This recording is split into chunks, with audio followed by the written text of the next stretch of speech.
ओम नमो भगवते दत्तात्रेयाय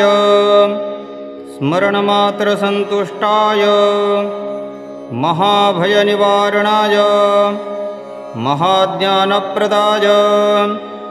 चिदानन्दात्मने बालोन्मत्तपिशाच्यवेशाय महायोगिने अवधूताय अनुसूयानन्दवर्धनाय अत्रिपुत्राय ॐ भवबन्धविमोचनाय आमसाध्यसाधनाय ह्रीं सर्वविभूतिदाय क्रौं असाध्यकर्षणाय ऐं वाक्प्रदाय क्लीं जगत्त्रयवशीकरणाय सौः सर्वमनः क्षोभनाय श्रीमहासम्पत्प्रदाय ग्लौं भूमण्डलाधिपत्यप्रदाय ग्रां चिरञ्जीविने वषट्वशीकुरु वशीकुरु वौषटाकर्षयाकर्षय हुं विद्वेषय विद्वेषय हठ उच्चाटय उच्चाटय हठा स्तम्भय स्तम्भय खें खें मारय मारय नमः सम्पन्नय सम्पन्नय स्वाहा पोषय पोषय परमन्त्र परजन्त्र परतन्त्राणि छिन्दी छिन्दी ग्रहान् निवारय निवारय व्याधीन् विनाशय विनाशय दुःखं हर हर दारिद्र्यं विद्रावय विद्रावय देहं पोषय पोषय चित्तं तोषय तोषय सर्वमन्त्रस्वरूपाय सर्वयन्त्रस्वरूपाय सर्वतन्त्रस्वरूपाय सर्वपल्लवस्वरूपाय ओम नमो महासिद्धाय स्वाहा। ओम नमो भगवते दत्तात्रेयाय स्मरणमात्रसन्तुष्टाय महाभयनिवारणाय महाज्ञानप्रदाय चिदानन्दात्मने बालोन्मत्तपिशाच्यवेशाय महायोगिने अवधूताय अनुसूयानन्दवर्धनाय अत्रिपुत्राय ॐ भवबन्धविमोचनाय आमसाध्यसाधनाय ह्रीं सर्वविभूतिदाय क्रौं असाध्यकर्षणाय ऐं वाक्प्रदाय क्लीं जगत्त्रयवशीकरणाय सौः सर्वमनः क्षोभनाय श्रीमहासम्पत्प्रदाय ग्लौं भूमण्डलाधिपत्यप्रदाय ग्रां चिरञ्जीविने वषट्वशीकुरु वशीकुरु वौषटाकर्षयाकर्षय हुं विद्वेषय विद्वेषय हठ उच्चाटय उच्चाटय हठा स्तम्भय स्तम्भय खें खें मारय मारय नमः सम्पन्नय सम्पन्नय स्वाहा पोषय पोषय परमन्त्र परजन्त्र परतन्त्राणि छिन्दी छिन्दी ग्रहान् निवारय निवारय व्याधीन् विनाशय विनाशय दुःखं हर हर दारिद्र्यं विद्रावय विद्रावय देहं पोषय पोषय चित्तं तोषय तोषय सर्वमन्त्रस्वरूपाय सर्वयन्त्रस्वरूपाय सर्वतन्त्रस्वरूपाय सर्वपल्लवस्वरूपाय ओम नमो महासिद्धाय स्वाहा। ओम नमो भगवते दत्तात्रेयाय स्मरणमात्रसन्तुष्टाय महाभयनिवारणाय महाज्ञानप्रदाय चिदानन्दात्मने बालोन्मत्तपिशाच्यवेशाय महायोगिने अवधूताय अनुसूयानन्दवर्धनाय अत्रिपुत्राय ॐ भवबन्धविमोचनाय आमसाध्यसाधनाय ह्रीं सर्वविभूतिदाय क्रौं असाध्यकर्षणाय ऐं वाक्प्रदाय क्लीं जगत्त्रयवशीकरणाय सौः सर्वमनः क्षोभनाय श्रीमहासम्पत्प्रदाय ग्लौं भूमण्डलाधिपत्यप्रदाय ग्रां चिरञ्जीविने वषट्वशीकुरु वशीकुरु वौषटाकर्षयाकर्षय हुं विद्वेषय विद्वेषय हठ उच्चाटय उच्चाटय हा हठा स्तंभय स्तंभय खें खें मारय मारय नमः संपन्नय संपन्नय स्वाहा पोषय पोषय परमंत्र परजंत्र परतंत्राणि छिन्दी छिन्दी ग्रहान् निवारय निवारय व्याधीन् विनाशय विनाशय दुःखं हर हर दारिद्र्यं विद्रावय विद्रावय देहं पोषय पोषय चित्तं तोषय तोषय सर्वमन्त्रस्वरूपाय सर्वयन्त्रस्वरूपाय सर्वतन्त्रस्वरूपाय सर्वपल्लवस्वरूपाय ॐ नमो महासिद्धाय स्वाहा। ॐ नमो भगवते दत्तात्रेयाय स्मरणमात्रसन्तुष्टाय महाभयनिवारणाय महाज्ञानप्रदाय चिदानन्दात्मने बालोन्मत्तपिशाच्यवेशाय महायोगिने अवधूताय अनुसूयानन्दवर्धनाय अत्रिपुत्राय ॐ भवबन्धविमोचनाय आं असाध्यसाधनाय ह्रीं सर्वविभूतिदाय क्रौं असाध्यकर्षणाय ऐं वाक्प्रदाय क्लीं जगत्त्रयवशीकरणाय सौः सर्वमनः क्षोभनाय श्रीमहासम्पत्प्रदाय ग्लौं भूमण्डलाधिपत्यप्रदाय ग्रां चिरञ्जीविने वषट्वशीकुरु वशीकुरु वौषटाकर्षयाकर्षय हुं विद्वेषय विद्वेषय हठ उच्चाटय उच्चाटय हा हठा स्तंभय स्तंभय खें खें मारय मारय नमः संपन्नय संपन्नय स्वाहा पोषय पोषय परमंत्र परजंत्र परतंत्राणि छिन्दी छिन्दी ग्रहान् निवारय निवारय व्याधीन् विनाशय विनाशय दुःखं हर हर दारिद्र्यं विद्रावय विद्रावय देहं पोषय पोषय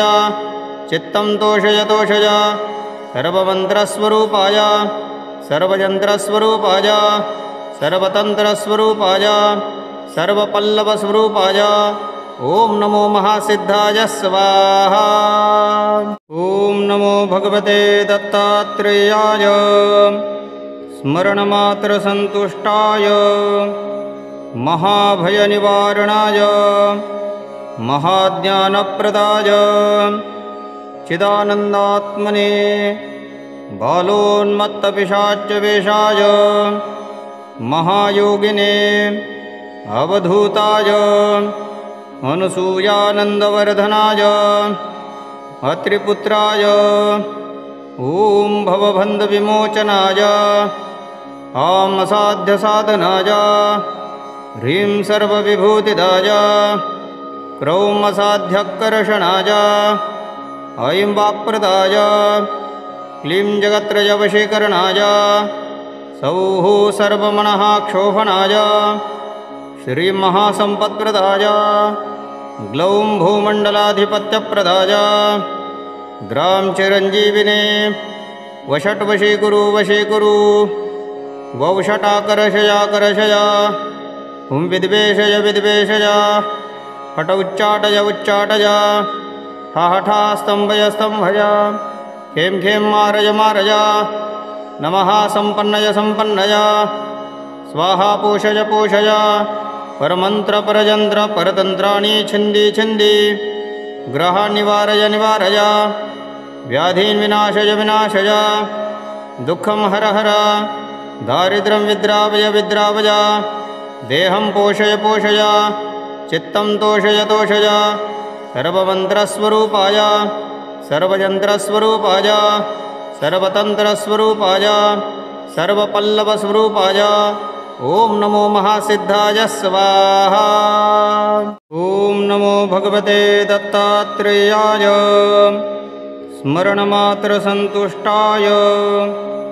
महाभयनिवारणाय महाज्ञानप्रदाय चिदानन्दात्मने बालोन्मत्तपिशाच्यवेशाय महायोगिने अवधूताय अनुसूयानन्दवर्धनाय अत्रिपुत्राय ॐ भवबन्धविमोचनाय आमसाध्यसाधनाय ह्रीं सर्वविभूतिदाय क्रौमसाध्यकर्षणाय ऐं वाक्प्रदाय क्लीं जगत्त्रयवशीकरणाय सौः सर्वमनः क्षोभनाय श्रीमहासम्पत्प्रदाय ग्लौं भूमण्डलाधिपत्यप्रदाय ग्रां चिरञ्जीविने वषट्वशीकुरु वशीकुरु वौषटाकर्षयाकर्षय हुं विद्वेषय विद्वेषय हठ उच्चाटय उच्चाटय हठा स्तम्भय स्तम्भय खें खें मारय मारय नमः सम्पन्नय सम्पन्नय स्वाहा पोषय पोषय परमन्त्र परजन्त्र परतन्त्राणि छिन्दी छिन्दी ग्रहान् निवारय निवारय व्याधीन् विनाशय विनाशय दुःखं हर हर दारिद्र्यं विद्रावय विद्रावय देहं पोषय पोषय चित्तं तोषय तोषय सर्वमन्त्रस्वरूपाय सर्वयन्त्रस्वरूपाय सर्वतन्त्रस्वरूपाय सर्वपल्लवस्वरूपाय ॐ नमो महासिद्धाय स्वाहा। ॐ नमो भगवते दत्तात्रेयाय स्मरणमात्रसन्तुष्टाय महाभयनिवारणाय महाज्ञानप्रदाय चिदानन्दात्मने बालोन्मत्तपिशाच्यवेशाय महायोगिने अवधूताय अनुसूयानन्दवर्धनाय अत्रिपुत्राय ॐ भवबन्धविमोचनाय आमसाध्यसाधनाय ह्रीं सर्वविभूतिदाय क्रौमसाध्यकर्षणाय ऐं वाक्प्रदाय क्लीं जगत्त्रयवशीकरणाय सौः सर्वमनः क्षोभनाय श्रीमहासम्पत्प्रदाय ग्लौं भूमण्डलाधिपत्यप्रदाय ग्रां चिरञ्जीविने वषट्वशीकुरु वशीकुरु वौषटाकर्षयाकर्षय हुं विद्वेषय विद्वेषय हठ उच्चाटय उच्चाटय हठा स्तम्भय स्तम्भय खें खें मारय मारय नमः सम्पन्नय सम्पन्नय स्वाहा पोषय पोषय परमन्त्र परजन्त्र परतन्त्राणि छिन्दी छिन्दी ग्रहान् निवारय निवारय व्याधीन् विनाशय विनाशय दुःखं हर हर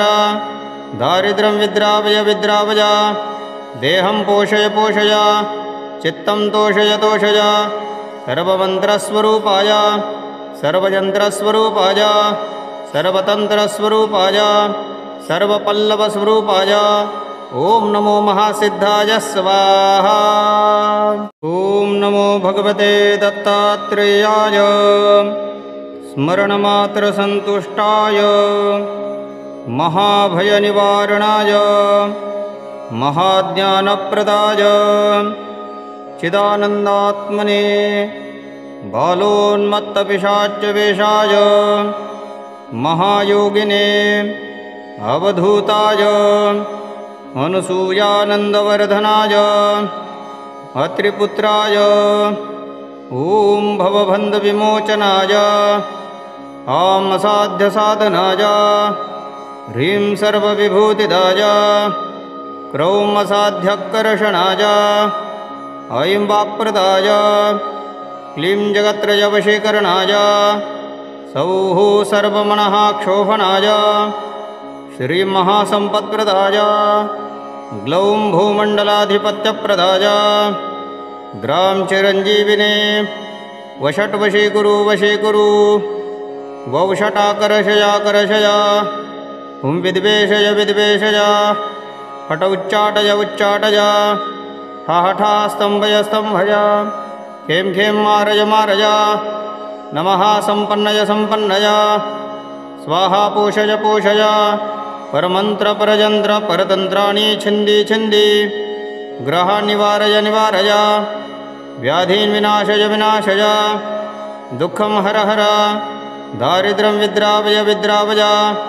देहं पोषय पोषय चित्तं तोषय तोषय सर्वमन्त्रस्वरूपाय सर्वयन्त्रस्वरूपाय सर्वतन्त्रस्वरूपाय सर्वपल्लवस्वरूपाय ॐ नमो महासिद्धाय स्वाहा। ॐ नमो भगवते दत्तात्रेयाय स्मरणमात्रसन्तुष्टाय महाभयनिवारणाय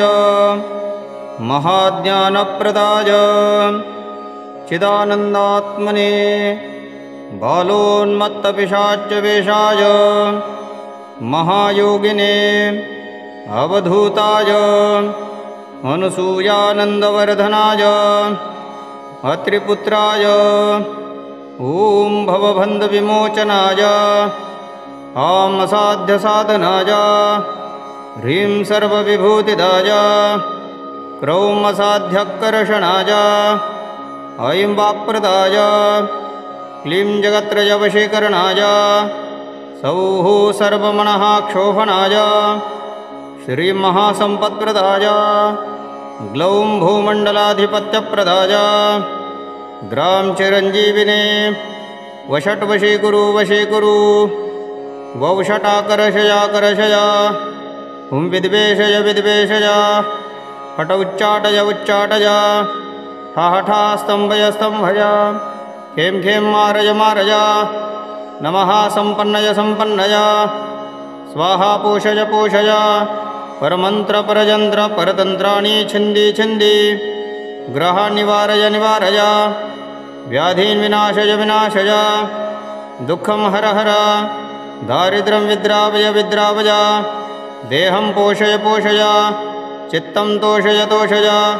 सर्वमन्त्रस्वरूपाय सर्वयन्त्रस्वरूपाय सर्वतन्त्रस्वरूपाय सर्वपल्लवस्वरूपाय ॐ नमो महासिद्धाय स्वाहा। ॐ नमो भगवते दत्तात्रेयाय स्मरणमात्रसन्तुष्टाय महाभयनिवारणाय महाज्ञानप्रदाय चिदानन्दात्मने बालोन्मत्तपिशाच्यवेशाय महायोगिने अवधूताय अनुसूयानन्दवर्धनाय अत्रिपुत्राय